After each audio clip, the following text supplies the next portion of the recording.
Hey guys, it's Al from Techaeris, and I am back with another video. I am on vacation, and the Motorola Razr Fold 2026 has shown up in my vacation spot. So we are going to take this out of the box, take a look around, and do a quick overview on this new device. Let's get into it.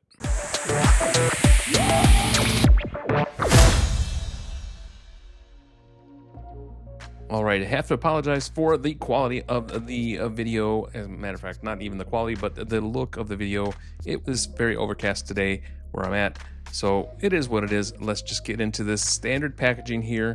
USB-C cable, some documentation. I know you're never going to read that anyway.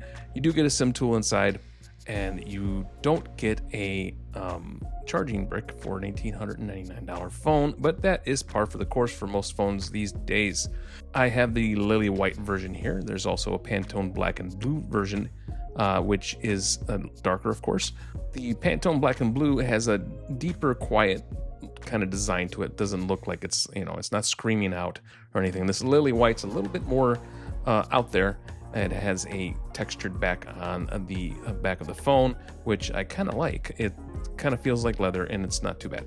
The Pantone Black and Blue version has a diamond kind of inspired finish on the back of it. It's not smooth, but it's matte. It's kind of a different texture. Motorola's been playing around with textures on the backs of their phones lately, so this is kind of a way to keep your phone naked and not have to worry about the glass on the back and breaking it and having to have a case, although I think a lot of people will have cases. It does have a bit of heft at 243 grams, and I think it may be a little bit heavier than the Galaxy Z Fold 7 and slightly thicker than the Galaxy Z Fold 7, but it is also slightly larger, but not by much. It's very, very, very minuscule, minute size differences here. When it's closed, it's about 10 millimeters thick, and that I think is manageable for a candy bar style phone. The hinge is where foldables live or die. Motorola is calling this an uninterrupted experience, and honestly, the tension is spot on. It feels really nice. It stays put in laptop mode or tent mode if you're trying to do group shots or something hands-free. This is really a quick look, and I haven't had a lot of time with it, but it does feel real nice to open and close. And the tent mode and whatnot, those are laptop modes. Those are the verbiage that Motorola uses. You can use this phone in several different ways. The big news here is the glass. This is the world's first smartphone with Corning Gorilla Glass Ceramic 3. Motorola is claiming a 75% improvement in drop performance over last year. I'm not going to throw this across the room, but it feels significantly more rigid than the first few generations of Razrs. And that would be the Razr Flip. This is the Fold, so this is actually a new device for Motorola. When it's open, the Razr Fold is 4.7 millimeters thin. That's crazy thin. I think it almost feels like you're just holding a sheet of glass, and they managed to squeeze an IP49 rating in here. It's not taken for a swim waterproof, but for a foldable with this many moving parts, having that level of dust and water protection is a relief, and it's great to have that. Onto the display, 6200 nits. Is that overkill? No, in my opinion, no. I like a brighter screen, and I appreciate 6200 nits on the inner screen. I believe 6000 nits on the outer screen. Let's talk about these displays, because the numbers are getting crazy, of course. Just like I said, the external cover is 6.6 inches. That's basically a full-size phone screen on the outside. It's 165 hertz LTPO OLED, and it hits 6000 nits of peak brightness. When you unfold this, you get an 8.1 inch monster, which is a 0.1 inch bigger than the Z Fold 7. It doesn't seem like a lot, and it really isn't a lot, but when you're consuming content, it really does make a difference. It is a 2K resolution at 120 hertz and 6200 nits of brightness, peak brightness, as I already mentioned. To put that in perspective, a couple of years ago, we were happy with 1500 nits.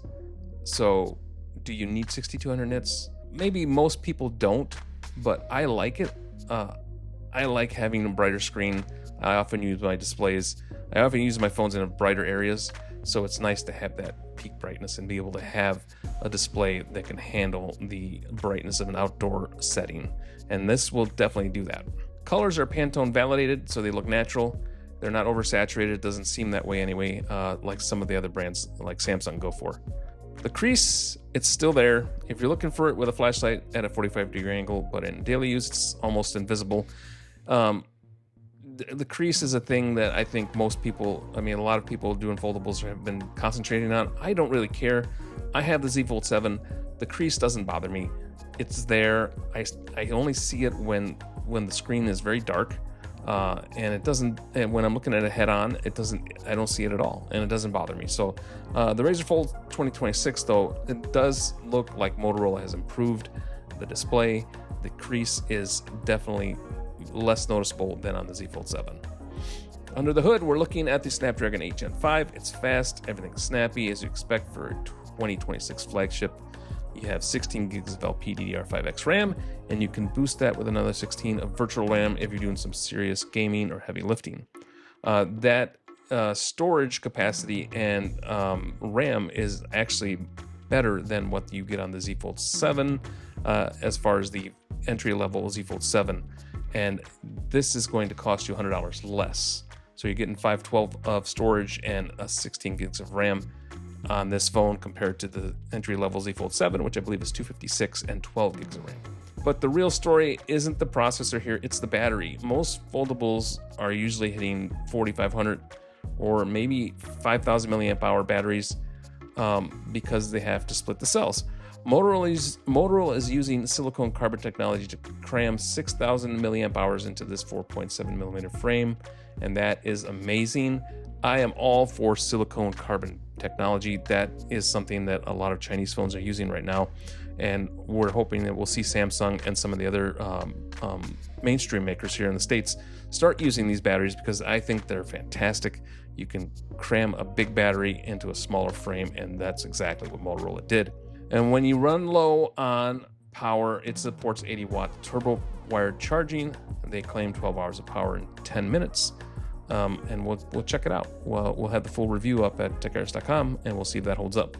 As far as the camera system, I can't speak a whole lot to it. I can't speak a whole lot to this whole phone. I've literally only had it for a few hours. So when you buy a foldable, you expect the cameras are going to be just okay. But Motorola is trying to change that, and we'll see. They are really pushing their DxO Mark Gold rating for this camera system, and we'll see what happens with it. But you do get a 50 megapixel Sony Leica 828 main sensor. It's big, it's fast, and then there's a 50 megapixel wide, ultra wide, that doubles as a macro lens with a 122 degree field of view. But the one that people I think are most excited about is that 50 megapixel periscope telephoto. It gives you 3x optical, but it uses their AI zoom, so they say you can go up to 100%. And again, we'll see how that works out. One of the best parts about this form factor is using that main 50 megapixel camera for selfies by using the cover screen as a viewfinder. It makes the internal 32 megapixel selfie cam almost redundant, though it's there if you need it for video calls. Of course, the other foldables like Samsung's Z Fold 7 also do the same kind of thing, so it is what it is. It's a nice feature to have with these foldables to be able to use that back camera for a selfie. It is running Android 16, and Motorola is promising 7 years of OS and security updates, and we will see if that pans out. I know Motorola sometimes struggles to get updates out in a timely manner, so we're hoping that with this new step into the foldable, the big foldable world, this is a very expensive phone, so we're hoping that they will own up to that promise. They also added support for the Moto Pen Ultra. It is sold separately, but having a stylus with a palm rejection on an 8.1 inch screen is pretty nice to have, and that's something that I know that Samsung users wish they had on the Z Fold 7. They took away pen support for that to make the Z Fold 7 a little thinner. The Razr Fold is a little thicker, and it's because they had to put that digitizer in there for that pen to work. So it's a trade-off. What do you want? Real thin or a pen support?